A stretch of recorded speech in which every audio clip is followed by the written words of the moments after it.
Vamos chamar aqui a doutora Thaís, chegou lá. Daqui a pouco nós vamos mostrar outra situação. É claro que a prioridade nossa é acompanhar o julgamento que está acontecendo aí em Pontal. Vamos lá. A defesa mesmo ontem mostrou um vídeo dele, de uma reportagem, que ele deu uma entrevista falando, usando esse termo cavalinho de pau à época. Então, para nós não é uma novidade. A questão é, ele deu uma manobra evasiva de uma situação em que ele sofreu ali no momento, e que isso, se for interpretado como cavalinho de pau, como derrapagem, o que quer que seja, foi algo necessário. Não foi um cavalinho de pau voluntário, que o que ele explicou. Podem se interpretar dessa forma? Pode, mas foi uma manobra que ele precisou fazer no momento. Então, me parece que aqui ficou muito clara essa distinção que ele fez, dessa possibilidade de interpretação, que não é problema algum. Tanto que no momento em que nós estávamos inquirindo ele, deixamos bem claro, e eu fiz questão de perguntar justamente isso. Não é segredo, não é problema nenhum. Ela morreu. Os tiros, não foi o Herbert que deu. Foi o réu, foi o atirador. Então, me parece aqui que ainda que se levante, que se fale, que se explore isso da forma como eles sempre estiveram explorando, isso não justifica o ato. Não justifica de forma nenhuma. Doutor, uma das coisas que ele sempre, a defesa sustenta é que se não tivesse o Herbert, não teria crime, levantando o histórico criminal dele, antecedentes criminais, o histórico dele. Na sua avaliação, isso é tão relevante? Isso traz alguma diferença ou novidade no processo todo?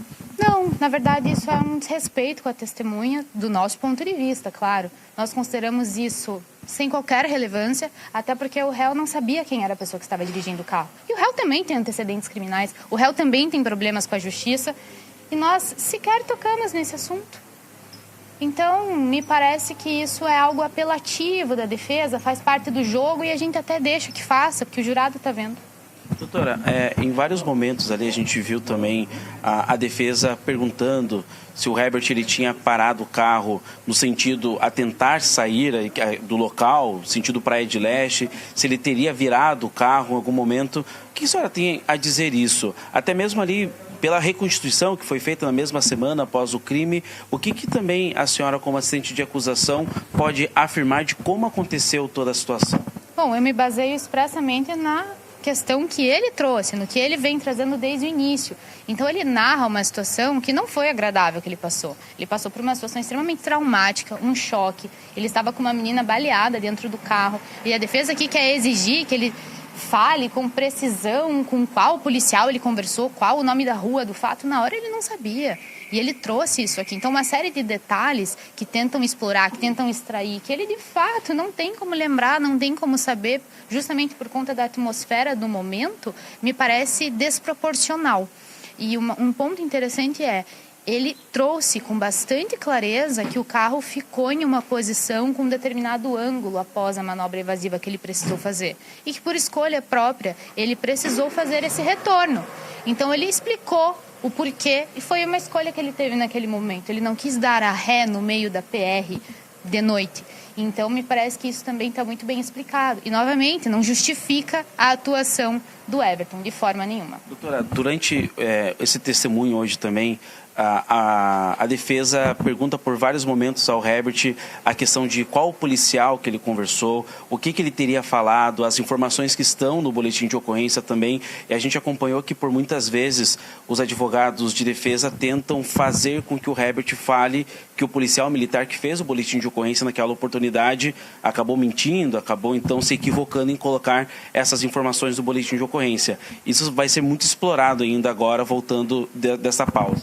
Olha, pela nossa ótica é algo completamente irrelevante, porque como falei, ele mesmo disse que estava em choque, que estava em uma situação, de extrema vulnerabilidade, com uma menina de 14 anos baleada na cabeça dentro do carro dele. Então são coisas que não se tem como exigir de uma pessoa que naquele momento consiga dar algumas informações com clareza.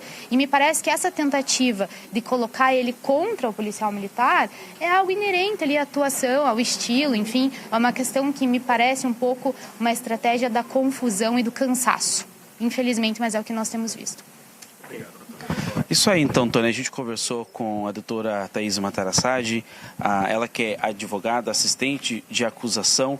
A gente fez aqui agora essa entrevista com ela, a gente conversou um pouco mais sobre como foi esse primeiro momento do testemunho do Herbert, ele que é o motorista do veículo, era o motorista do veículo onde a Isabelle estava com a sua mãe e também o filho do Herbert que estavam no veículo quando toda a situação aconteceu no dia 14 de fevereiro do ano de 2018. O Herbert volta agora também, após essa pausa para o almoço, ele volta a ser interrogado e na sequência será então a vez da Rosânia Domingos, a mãe da Isabelle. E deve ser então somente isso que deve acontecer durante essa quarta-feira. Mas essas duas pessoas então prestando os depoimentos, prestando aqui o testemunho durante esse período que ela será então interrogada. E amanhã então deve começar cedo novamente agora com as testemunhas que foram chamadas pela defesa do Everton Vargas. Portanto, Tony.